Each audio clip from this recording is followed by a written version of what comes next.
வணக்கம் MR Tamil videos நேயர்களே. இன்றைக்கி நாம் பார்க்க போகிற டாபிக் என்னென்னு பார்த்தீங்கன்னா, தமிழ்நாட்டோட பெஸ்ட்டு டூரிஸ்ட் பிளேஸ் மற்றும் அதோட சிறப்பை பற்றி இந்த வீடியோவில் நான் முழுமையாக பார்க்க போகிறோம். வீடியோவை ஸ்கிப் பண்ணாமல் முழுமையாக பாருங்கள். அப்போ தான் உங்களுக்கு தேவையான தகவல் முழுமையாக வந்து சேரும்.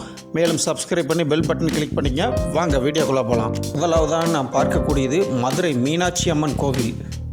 கோவில் நகரம் என்று அழைக்கப்படும் மதுரையில் இந்த கோயில் அமைந்துள்ளது. பழமையான கோவில் பெருமையுடன் இது திகழ்கிறது.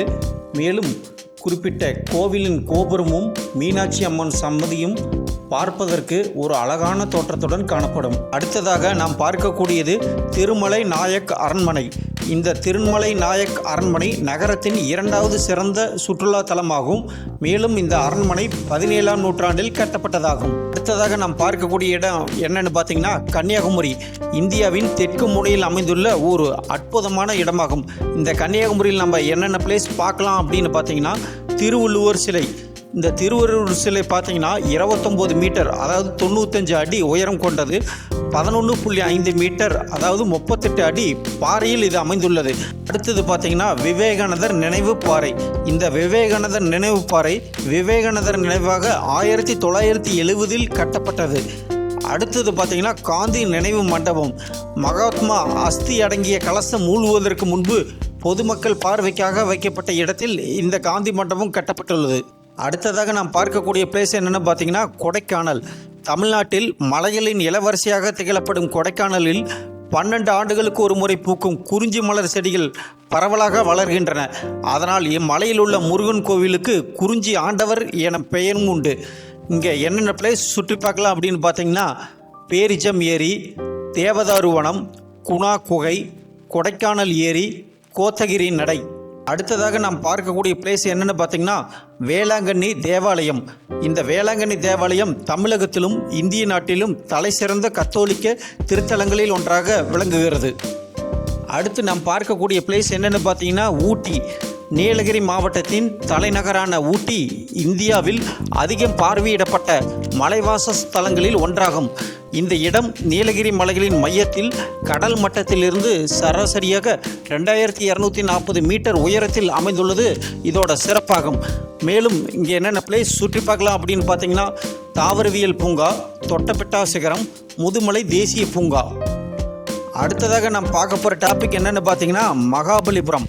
மாமல்லபுரம் என்று அழைக்கப்படும் மகாபலிபுரம் சென்னைக்கு தெற்கே 62 கிலோமீட்டர் தொலைவிலும் காஞ்சிபுரத்திலிருந்து 67 கிலோமீட்டர் தொலைவிலும் அமைந்துள்ளது.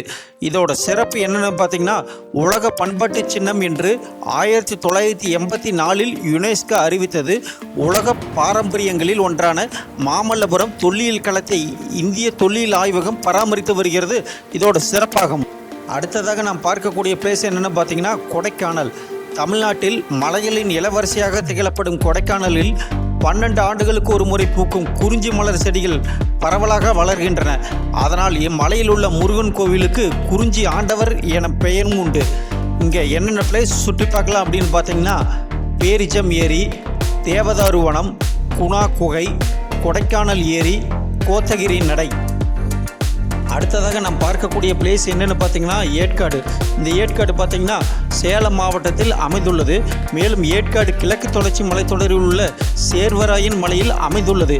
ஏற்காடு கடல் மட்டத்திலிருந்து 5326 அடி, அதாவது 1623 மீட்டர் உயரத்தில் உள்ளது.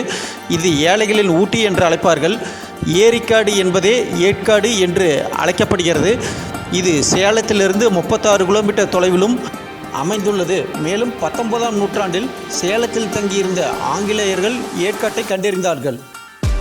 அடுத்ததாக நாம் பார்க்கக்கூடிய பிளேஸ் என்னென்னு பார்த்தீங்கன்னா, குற்றாலம். இந்த குற்றாலம் பார்த்தீங்கன்னா தென்காசி மாவட்டத்தில் அமைந்துள்ளது.